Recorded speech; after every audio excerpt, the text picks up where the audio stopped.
નમસ્કાર. આપણું સુખી સાધન સંપન્ન અને સમૃદ્ધ ગુજરાત એક કોમી રમખાણો અને તોફાનોનો ભયાનક ઇતિહાસ ધરાવે છે, જે બાબતને કોઈ નકારી ન શકે. અને આવા રમખાણો અને તોફાનોને ભવિષ્યમાં અટકાવવા માટે ગુજરાત સરકાર દ્વારા Gujarat prohibition of immovable property and provision for protection of tenants from premises in disturb area act 1991 એટલે કે ટૂંકમાં અસાનધારો અમલમાં લઈ આવવામાં આવ્યો. આ અસાનધારાનો મુખ્ય ઉદ્દેશ્ય એ છે કે કોઈ એક ચોક્કસ વર્ગ, જૂથ અને સમુદાયના વ્યક્તિઓનું કોઈ એક ચોક્કસ વિસ્તારમાં પ્રભુત્વ અને એકાધિકાર ન સ્થપાઈ જાય.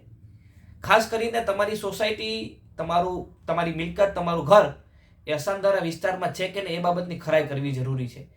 ખાસ કરીને 3 બાબતોનું આપણે ધ્યાન રાખવું પડે. એક, કે તમારી જે મિલકત છે એ અસાનધારામાં આવે છે કે કેમ એ બાબતની ખરાઈ તમે નજીકના તમારા વિસ્તારના જે સબ રજિસ્ટ્રાર છે, લગત સબ રજિસ્ટ્રાર છે, ત્યાં જઈને તમે લિસ્ટ ચકાસી શકો. બીજું, જે તે લગત વિસ્તારના ડેપ્યુટી કલેક્ટર એટલે કે પ્રાંત અધિકારીની કચેરીમાં પણ એ લિસ્ટ હોય કે તમારી સોસાયટી અસાનધારામાં આવે છે કે કેમ. બીજું, કે ખરીદનાર અને વેચનારની સંપૂર્ણ મિલકત અસાનધારાની મંજૂરી સમયે અસાનધારા વિસ્તારમાં જો સોસાયટી કે મિલકત હોય તો એની પૂર્વ મંજૂરી સમયે ખરીદનારની ચોક્કસ ને સંપૂર્ણ વિગત આપવી જરૂરી છે.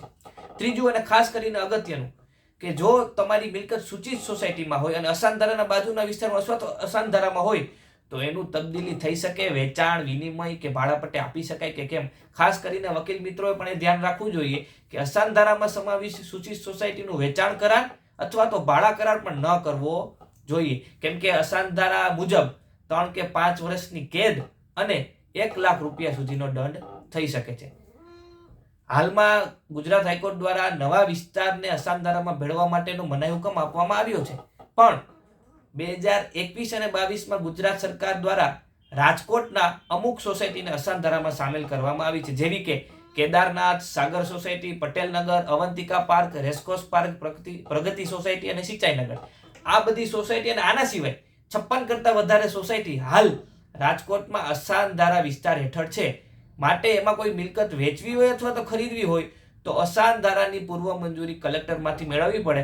અત્યારે હાલ કલેક્ટરે એ પાવર પ્રાંત અધિકારીને, ડેપ્યુટી કલેક્ટરને ડેલિગેટ કરેલા છે, એટલે તમારે તે અરજી પ્રાંત અધિકારીની કચેરીમાં કરવાની થાય, જે અરજીની નિકાલની સમય મર્યાદા 3 મહિનાની છે.